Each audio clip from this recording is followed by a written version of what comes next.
하나님의 말씀 마태복음 19장 23절에서 30절입니다. 마태복음 19장 23절에서 30절. 다 같이 함께 읽겠습니다. 예수께서 제자들에게 이르시되 내가 진실로 너희에게 이르노니 부자는 천국에 들어가기가 어려우니라. 다시 너희에게 말하노니 낙타가 바늘귀로 들어가는 것이 부자가 하나님의 나라에 들어가는 것보다 쉬우니라 하시니, 제자들이 듣고 몹시 놀라 이르되 그렇다면 누가 구원을 얻을 수 있으리이까? 예수께서 그들을 보시며 이르시되 사람으로는 할 수 없으나 하나님으로서는 다 하실 수 있느니라. 이에 베드로가 대답하여 이르되 보소서, 우리가 모든 것을 버리고 주를 따라 싸운데 그런즉 우리가 무엇을 얻으리이까? 예수께서 이르시되 내가 진실로 너희에게 이르노니 세상이 새롭게 되어 인자가 자기 영광의 보좌에 앉을 때에 나를 따르는 너희도 12 보좌에 앉아 이스라엘 12지파를 심판하리라.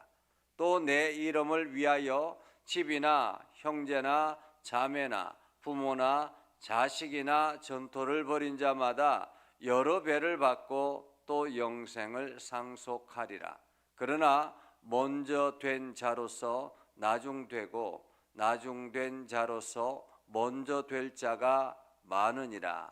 아멘. 오늘도 하나님의 은혜가 여러분의 삶 가운데 가득하기를 바랍니다. 여러분을 통해서 하나님의 영광 드러나기를 주님의 이름으로 축복합니다. 우리가 어릴 때 늘 불렀던 찬양이 있습니다. 돈으로도 못 가요 하나님 나라, 이런 찬양이 있습니다.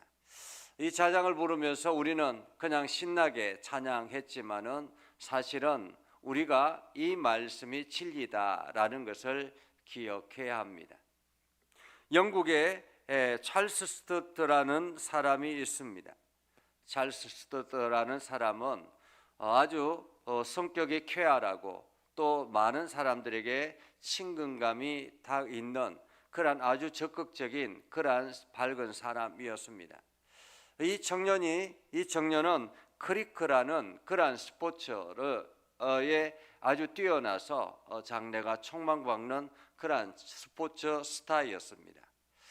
그는 부유했고요, 많은 돈을 가지고 있었기 때문에 그는 아주 즐겁게 신나게 살아갔습니다. 그런데 어느 날 자기 형이 질병에 걸려서 생사를 오가는 것을 보면서 이게 내가 돈으로 물질로 인생을 행복하게 만들 수 없겠구나라는 것을 깨닫게 되죠. 그리고 난 다음에 그 길로 자기 받을 유산을 다 세상에 기부하고 그때부터 복음을 전하며 땅끝까지 전하는 그러한 일을 하는 일에 앞장섰습니다. 그는 WEC라는 예수 사랑 가족 공동체를 만들어서 미전도 종족이 없는 그날까지 그리스도의 아름다운 공동체를 세워가자라는 그러한 취지로 복음을 전하는 선교 사역을 감당했습니다. 그는 이렇게 이야기했습니다. 인생은 한 번뿐이고 곧 지나가고 말 것이다. 그러나 그리스도를 위하여 한 일은 영원히 남아 있을 것이다. 이렇게 이야기를 했습니다. 우리가 인생은 한 번뿐이다 라는 거죠. 그리고 이 인생 한 번뿐인 인생은 언젠가는 지나가고 말 것인데 그리스도를 위하여 한 일은 영원토록 남아 있을 것이다 라는 거죠. 오늘 예수님을 찾아온 부자 청년이 있습니다. 그가 예수님께 이렇게 질문하죠. 예수님, 내가 어떤 선한 일을 하여야 영생을 얻을 수 있겠습니까? 라고 묻습니다. 그는 선한 일을 하여야만이 영생을 얻을 수 있다라고 생각했습니다. 그래서 나름대로 열심히 사는 사람이었습니다. 예수님께서 그에게 이야기하죠. 하나님께서 말씀하시는 10계명을 다 지켜라. 10계명을 다 지켜라 라고 말씀합니다. 부모를 사랑하고 이웃을 사랑하고 이렇게 10계명을 다 지켜라 라고 말씀하였습니다. 그러자 그 부자 청년이 이야기합니다. 내가 그것을 어릴 때부터 다 지켰습니다. 한마디로 이 부자 청년은 성실한 신앙인이었습니다. 열심히 사는 신앙인이었습니다. 최선을 다하여 살아가는 신앙인이었습니다. 선한 일을 열심히 다하는 그런 신앙인이었습니다. 그래서 예수님에게 찾아와서 무엇을 더 선한 일을, 어떤 선한 일을 해야 내가 영생을 얻을 수 있겠습니까? 라고 이야기합니다. 그는 선한 일을 했지만 영생에 대한 확신이 없었던 것입니다. 그러자 예수님께서 그 청년에게 이야기하죠. 내 가지고 있는 재물을 다 팔아서 가난한 자들을 주라 라고 이야기했습니다. 그러자 그 순간 이 부자 청년은 근심하며 돌아갔다라고 합니다. 이 광경을 보고 예수님께서 제자들에게 말씀합니다. 진실로 너희에게 이르노니 부자는 천국에 들어가기 어려우니라. 우리는 이렇게 오해할 수 있습니다. 그러면 예수님은 부자는 영원히 천국에 들어갈 수 없는가? 이 부자는 하나님 나라를 볼 수 없는가? 예수님은 부자를 미워하는가? 부자는 악한 사람들만 있다라고 생각하는가? 이렇게 생각할 수 있습니다. 그런데 예수님께서 말씀하시는 부자는 이 부자는 악한 사람, 나쁜 사람 이런 개념이 아니라 이 돈을 우선시하고 하나님 나라를 꿈꾸지 못하는 사람, 그러한 사람을 말하는 거죠. 예수님께서 말씀하십니다. 예수께서 제자들에게 이르시되 내가 진실로 너희에게 이르노니 부자는 천국에 들어가기가 어려우니라. 여기서 부자는 천국에 들어가기 어려우니라 라는 말은 어렵다라는 말입니다. 어렵다. 못 간다라는 말이 아니죠. 어렵다라는 것입니다. 왜 그렇습니까? 다시 너희에게 말하노니 낙타가 바늘귀에 들어가는 것이 부자가 하나님의 나라에 들어가는 것보다 쉬우니라. 낙타가 바늘귀로 어떻게 들어가겠습니까? 거의 불가능에 가깝지요.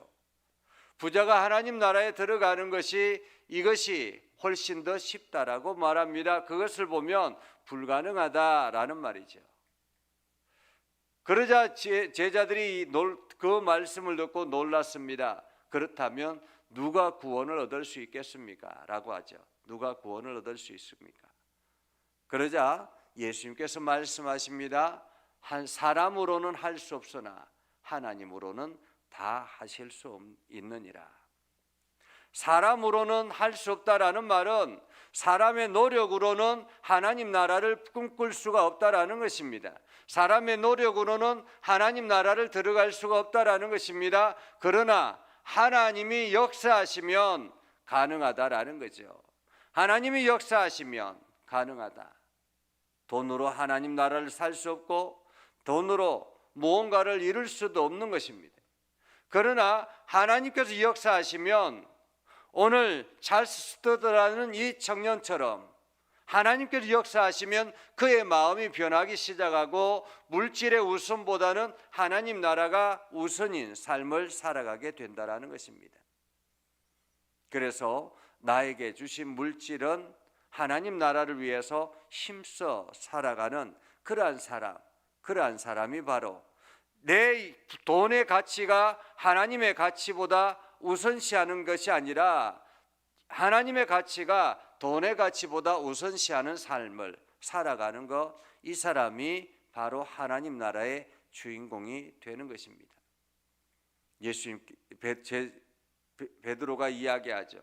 예수님, 우리는 모든 것을 버리고 주님을 따라 싸운데 그러면 우리가 무엇을 얻을 수 있겠습니까? 사실 베드로도 마찬가지죠. 자기의 유업 아버지로부터 물려받은 그 가업을 다 내려놓고 예수님을 따라갔습니다.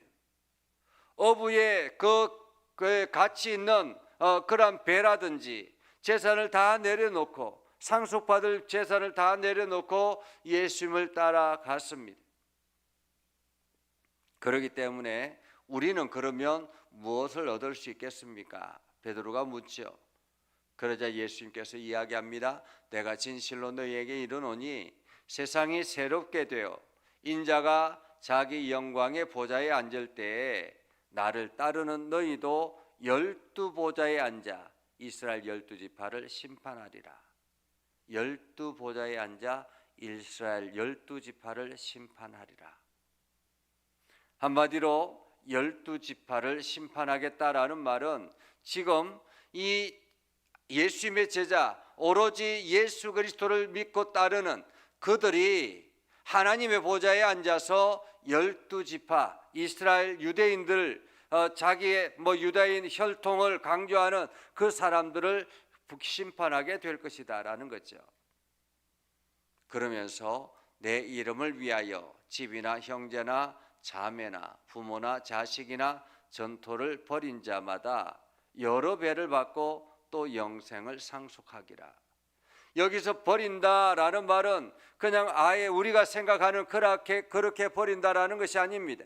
그것들보다 예수 그리스도를 우선시하고 복음에 앞장서는 사람, 그러한 사람이 될 때에 여러 배를 받고 영생을 상속하리라라고 말합니다.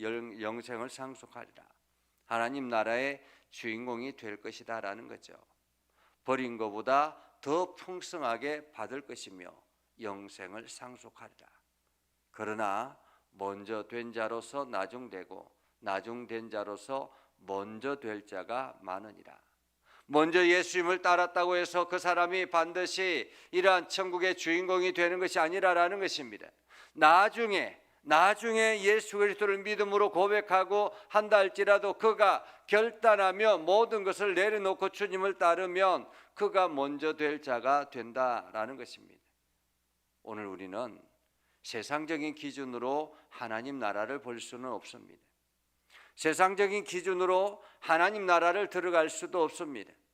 영생을 취할 수도 없습니다. 우리는 세상적인 기준이 아니라 하나님의 기준으로 세상을 바라보는 것입니다. 하나님의 눈으로 사람을 바라보고 하나님의 눈으로 우리가 하는 일을 바라보고 하나님의 눈으로 우리가 해야 될 방향을 선정하는 것입니다. 그래서 오늘도 하나님의 뜻을 이루며 하나님의 영광 드러날 때 여러분이 바로 영생을 상속받는 주인공이라는 것을 기억하시기를 바랍니다. 그래서 오늘도 그 말씀 안에서 성실하게 살아갈 때 하나님의 기쁨이 되고 영생의 주인공이 되어서 이 땅에서도 여러 배를 받는 그러한 풍성한 삶을 누릴 수 있기를 주님의 이름으로 축복합니다. 기도하겠습니다. 거룩하신 아버지 하나님, 오늘도 우리 가운데 함께 하시고 하나님의 은혜를 저희들에게 베풀어 주셔서 우리가 믿음의 길을 온전하게 걸어가게 해주심을 감사합니다. 하나님, 우리가 주님의 말씀 의지하며 주님의 뜻을 이루며 하나님의 나라를 향해서 달려가게 하옵소서. 세상적인 가치가 아니라 하나님의 눈으로 세상을 바라보며 하나님의 눈으로 우리가 해야 될 일들을 결정하게 하옵소서. 그래서 오늘도 우리의 삶을 통해서 하나님의 영광만 드러나게 하옵소서. 예수님의 이름으로 기도드리옵나이다. 아멘. 이제는 우리 구주 예수 그리스도의 은혜와 하나님 아버지 극진하신 사랑과 성령님의 감화 감동 역사 위로 교통하시며 은혜가 주님의 말씀 의지하며 나아가는 믿음의 백성들 위해 하는 모든 일들 위해 영원토록 함께 하옵시기를 간절히 축원하옵나이다. 아멘.